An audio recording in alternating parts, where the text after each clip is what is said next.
Hey, you guys, welcome back to my channel, Because She Believe podcast, where we're going to be talking about trust today. So let's go ahead and hop right back into it.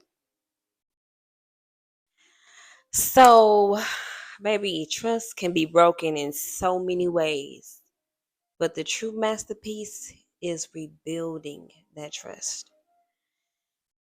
Just like everybody in the world, we all been broken by a relationship, a friendship, a business partner, family member. We've been betrayed. We've been set up. With me, all of the above. I done been through it all. What it looks like to heal from that trust is you got to set the foundation. And what the foundation is, God, His Word, and faith. In that order. You've been holding on to this baggage of unforgiveness, the hurt, the trauma. How you expect to move forward just saying, oh, God, I forgive them. Because I've done it. I've been in situations where I've been hurt down to my core, and I will go into that person's face and be like, I forgive you. And it sounds good, but it didn't do anything for me. I truly didn't forgive the individual that hurt me. What does it look like when your trust is broken?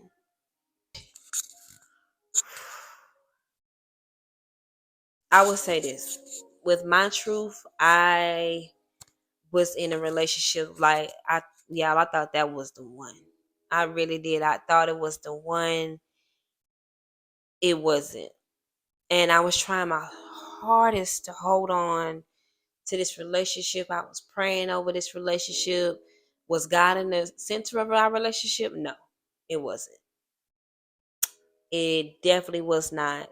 And being the trust and the infidelity on both ends, because I wasn't perfect. I was trying to get my lid back too. And I know I've hurted him just like he hurt me. But with my truth, for 7 years, that continuous chaos of infidelity, the continuous of chaos of trust being broken, the continuous of chaos of numbers being changed, all of that creates trauma and triggers. And if I used to hear a Facebook ding, that would trigger me to ask, what are you doing? Or my insecurities would come into play. Like, oh, he gotta be texting somebody else. I know he talking to a female. And trauma, carrying that trauma and carrying those triggers, guess what it creates? Tightness in your body, stress, always questioning the next person, even when they walk out the door. They could be going to work. Where you going? Like, who wants to live like that? Who wants to get up every single day wondering if their spouse is cheating? Also, it put me in a bad mental space where depression came into play. The depression came in real hard, to the point where at one time I was sent to the 10th floor of Augusta University Hospital, because I was just to the point where I was tired. I was tired of the infidelity. I'm tired of sneaking around. I'm tired of laying next to someone that I really, truly, truly love, but could not have a lick of trust for them if I wanted to. And that's crazy. You could lay next to someone and have no trust for them. How crazy does that sound? And like, ladies, we all been there. We done went to our friends, girl, I hate him. I'm leaving him. I don't trust him. And you stay with him for 2 more years. And you still gonna go to your friend, and your friend is still gonna listen. It's okay to vent to your girlfriends or your homeboys, but don't go to them first. Don't be like, oh, Jerry, he did this, he did that. Like, don't go to your friends first. Go to God first. When you go to him first, that's when he's going to give you instructions on how to fix it. He's going to give you day by day instructions on how to fix it, how to rebuild it from the foundation on up. And then once you go to God, then go in his word. Because you could go to God, you could talk to him all day long. But going to his word, that's where your blueprint is gonna come from. That's where that scripture is gonna come from, where you're praying over your relationship and you bring it in scripture into your prayer and into your relationship so you guys can rebuild that trust. So what you gonna do? You'll continue on like I did. I continued on for several years. I even introduced him. He knew he was a believer in God. We would go to church from time to time. We would not read scriptures together, nothing like that. I'm pretty sure he prayed on his own time. I prayed on my own time, but God was not our foundation. He was not in the center of our relationship, and that's key. I know now that's key for any relationship to survive. Friendship, partnership, marriage, business partner. It has to be, God has to be the center of that thing. He has to be, because it's not going to work. It is not going to work. Any demon, any enemy, any skeezer, side chick, side piece, anything could come in that thing and rip it apart. Anything could come rip it apart, because you know why? You ain't got no foundation. God don't have you guys on lock. But I was so comfortable with the chaos. I was so comfortable with that dysfunction. I stayed. We stayed because we didn't want, first, at the end of the day, we loved each other, but we didn't want to break that being uncomfortable again, being alone again. I know, speaking for myself, being alone again, starting all over again. I didn't want that. So I was okay with being comfortable in a dysfunction situation because it was familiar to me. That's not cool. And it's not healthy. It's not healthy staying in something knowing that it's breaking you to your core. You got so many insecurities. You got triggers. Trauma has been created off of this relationship. It is not healthy. Once you just get to that point where, God, I can't do it no more. Because what's going to happen is, before you even say, God, I can't do it no more, God knows when it's time to go. He's going to give you the signs when it's time to go. He's going to show you over and over when it's time to go. But you going to keep holding on to that relationship and that friendship, guess what? God is going to continue to use those people to hurt you gracefully until you say, God, that's enough. I'm done. Here you go. Here's this friendship. I'm sick of my friends talking about me behind my back. I'm sick of my friends throwing me under the bus. I'm sick of my friends secretly envy of me. I'm sick of it. Here you go. I'm sick of this relationship. I'm sick of this family member always using and abusing me. I'm done. Here you go. Once you give that over to him, that's when, okay, he like, okay, good. I'm glad she gave it to me. I'm glad he gave it to me. Now we can start that healing process. And what does that look like?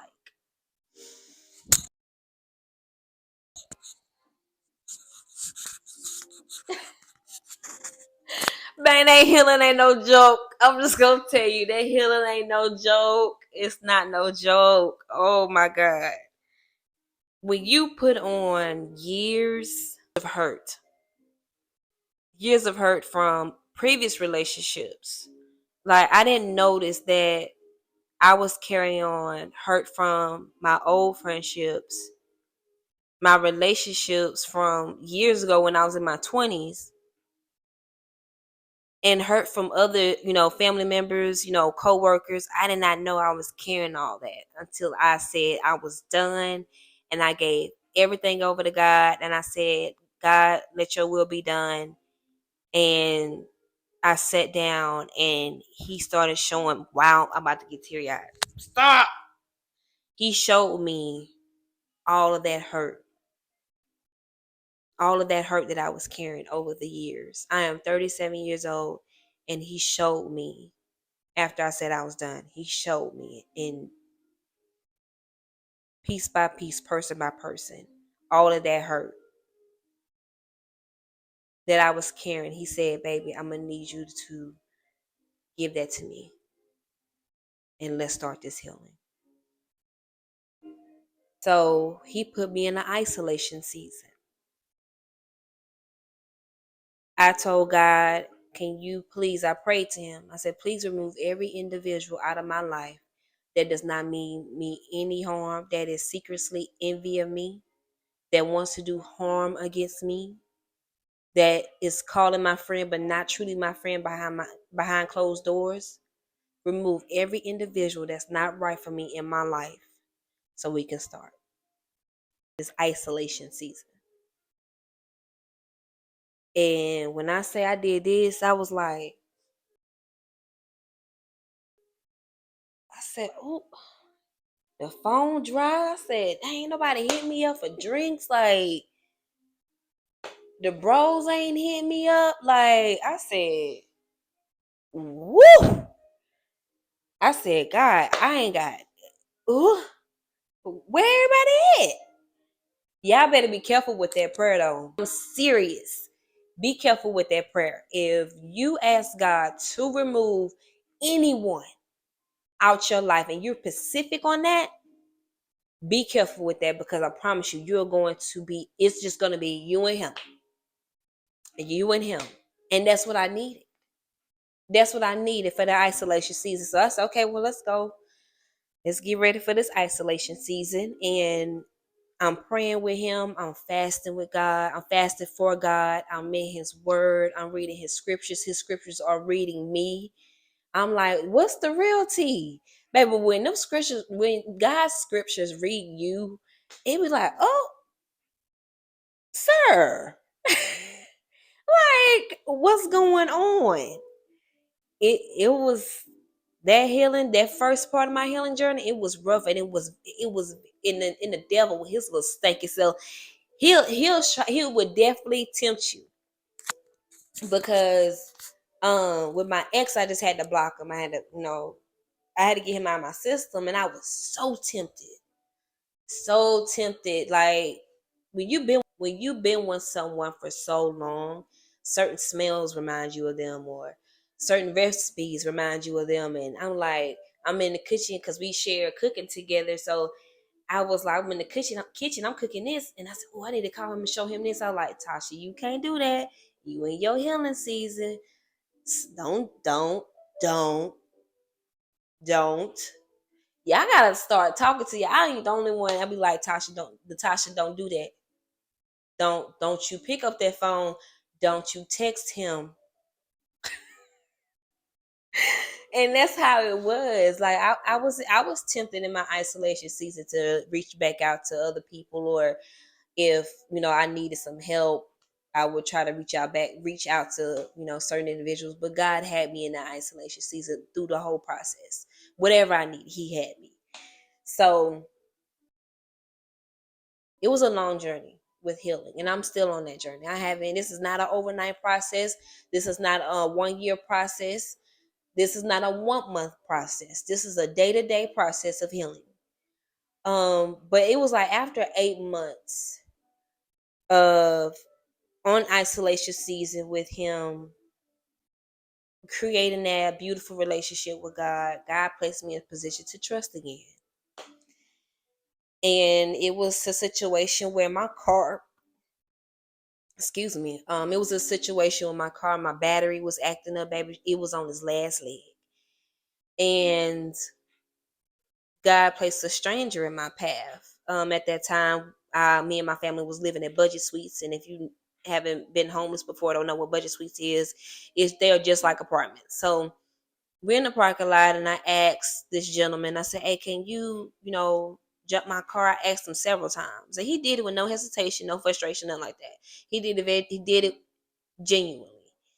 So one day we in our apartment, And his grandson come up to me and say, "Hey, my dad says, see how much a battery is. He said he's gonna buy one for you."